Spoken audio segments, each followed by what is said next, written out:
On Friday afternoon, Congress passed the largest emergency spending bill in American history, topping $2 trillion. A quorum is present. The motion is adopted. One member of Congress who was not there for the vote today, Democratic Congressman Joe Cunningham of South Carolina. Moments after this historic vote took place, Cunningham's office put out a statement saying that he has, in fact, tested positive for coronavirus. I spoke with him yesterday afternoon and asked him what it's been like to be working as a member of Congress in quarantine. Congressman, how are you working through being self-quarantined and isolated right now? Basically, business goes on as usual from my end as it relates to staying in touch with our constituents. Essentially spend my days on the phone, on email, answering emails, answering questions, and just keeping in contact with my colleagues who are working, across the country and dialing into a lot of conference calls, fairly similar to how other people's day-to-day routines are ongoing. What are you hearing right now, I guess, from your constituents? The small business communities are hurting, and the tourism, the F&B industry here in Low Country. I mean, we're the #1 travel destination in the country here in Charleston. I talk to folks who've been in the restaurant industry for decades, and some of their employees have been working for them for decades, and this is unprecedented. So there's a lot of anxiety, a lot of fear as to how long this is going to last and what the ultimate impact will end up being. Because your district is so heavily focused on tourism in terms of the economy, do you think that makes recovery even harder in your district? It's going to take a little while to kind of, push through this phase that we're in. But I think once we're on the backside of this curve, I think it's going to be very quickly back to business. Well, not only would this be the largest bill passed by unanimous consent, it's the largest bill ever, financial bailout bill ever for the country. What do you make of this $2 trillion bill? Any bill that has that kind of price tag, obviously, it should be cause for some concern. However, I think we need to have our own financial house in order because we can't keep racking up money that goes on a credit card that my son and his children are going to end up paying for. So do you have concerns with the fact that it's $2 trillion? Yeah, absolutely. It's going to be an expensive bill, but we have to look at what our other options are right now. We're in uncharted waters.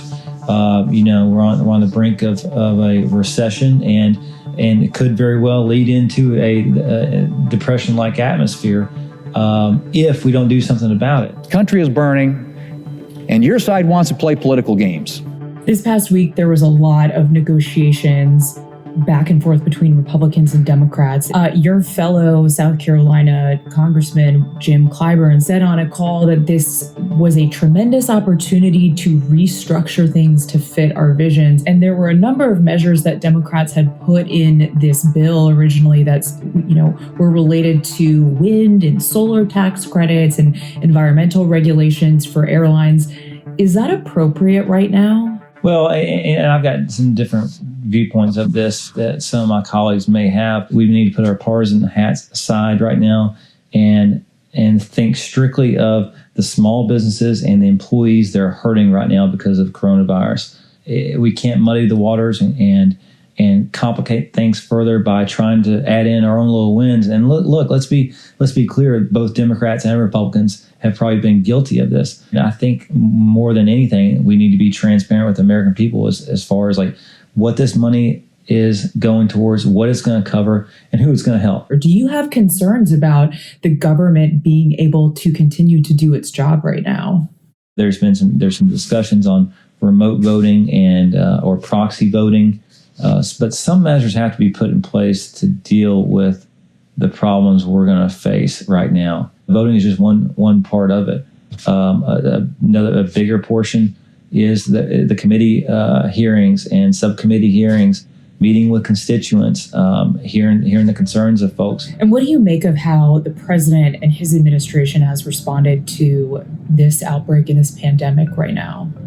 I'm disappointed with the mixed messaging that's coming out of the White House from the beginning of this. There's a lot of harm that can come from a off-the-cuff statement that you may or may not know to be true, but that can have, devastating consequences. I'll give you an example. Weeks ago, whenever the statement was made from the administration that there's plenty of tests available and anybody can get a test, well, South Carolina's DHEC division, their phone lines were flooded, and so that kind of takes the attention and resources away from other things they can be doing because people were operating under